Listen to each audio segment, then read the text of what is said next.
Festbier. These are two tasty German Festbiers, which we will compare side by side today. And it's funny, because now I've tried Oktoberfest beers and unofficial Festbiers in a more conscious way a few years, and I still have a hard time describing the flavors just from memory. I know it's usually sweet, malty, there is low bitterness and some hints of bitter orange and apricot. And I'm not sure if those last flavors comes from the yeast, you know, with a bit higher alcohol, because with the Maybox you get those flavors even more. For me it's easier to describe a regular Helles, and these beers are like high alcohol Helles. That being said though, this year I've actually enjoyed the Oktoberfest beers more than last year, I think. Maybe because the expectations were pretty low. I remember that I actually liked the Zoller-Hof better than Weihenstephaner, believe it or not. So let's see what happens this year. Let's start with the Zoller-Hof. The brewery is located in the city Sigmaringen, in the state of Baden-Württemberg, so not Bavaria for once. It's in the southwest part of Germany, so west of Munich.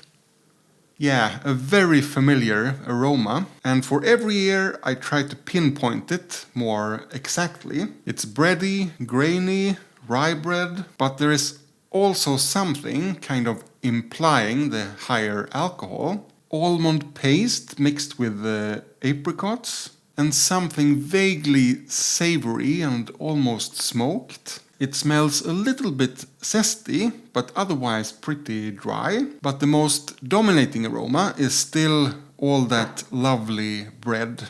Weihenstephaner next, one of my absolute favorite German breweries, located just north of Munich. Having a favorite brewery like this is also a bit dangerous, because the expectations are set so high. This is slightly more bread yeasty, if you know what I mean. That was the first thing that hit me, because you immediately start to look for the differences, right? It also has hints of a soapy note, which now, when I think about it, I haven't really felt in a long time. Before I got this often in high alcohol lagers, but it's fruity as well, maybe more orange than apricots.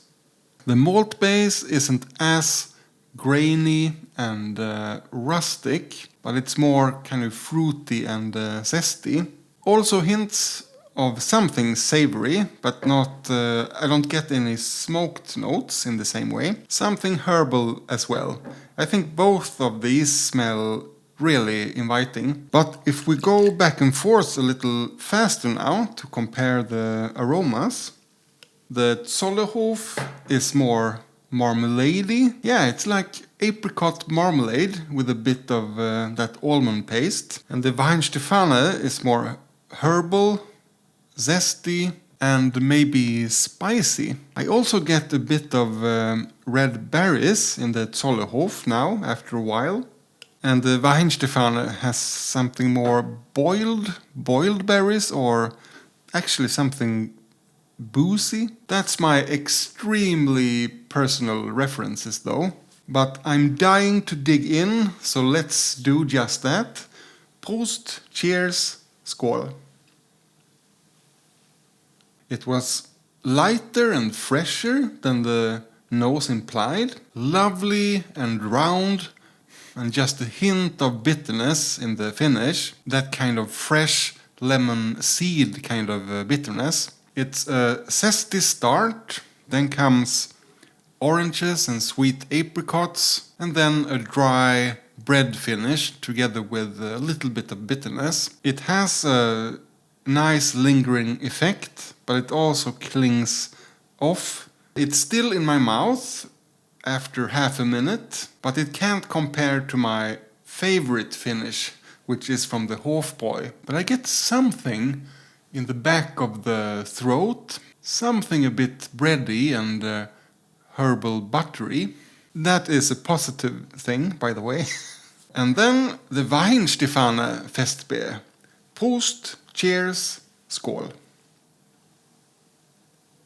It's much more zesty. It's light and fresh. It smelled drier, but I actually think this is a sweeter beer. In the middle part, where I got more orange apricot in the Zoller-Hof, I get almost like a mandarin note in this one. Yeah, mild mandarin or sweet orange. The finish is also mild, but lingering in a way. It's there, but so softly.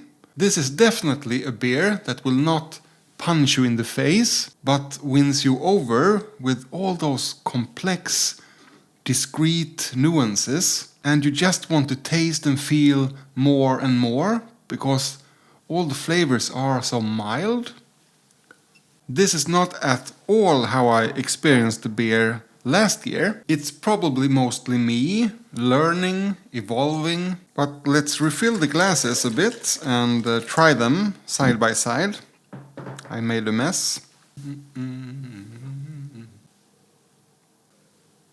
The Weihenstephaner is slightly more zesty and sweet, and the Zoller-Hof slightly more malty and bitter. For the fruity side, I would say the Weihenstephaner is more sweet orange or mandarin, and the Zoller-Hof more apricot and orange. So it's more a matter of what you want in the moment. For me, I've felt more and more that kind of alternating between two different beers is the way to go. You drink from one glass and enjoy that for a while, and then you dig into the other one. I would say both of these beers are top beers. So if you are afraid of bitterness, take the Weihenstephaner, and if you want a little bit more bite and also a malt punch in the finish, go for the Zoller-Hof. By the way, most of you might not be able to get hold of this one. I don't know if Zoller-Hof has some sort of deal with the Swedish Systembolaget, but if you look for reviews on YouTube, they are mostly from Germany or Sweden. But of course, Weihenstephaner is more widely spread. So let me know what you think about this one. If you are curious about how the Zoller-Hof Festbier compares to the Zoller-Hof Maibock, check out this video. Thank you for watching, and remember, drink responsibly!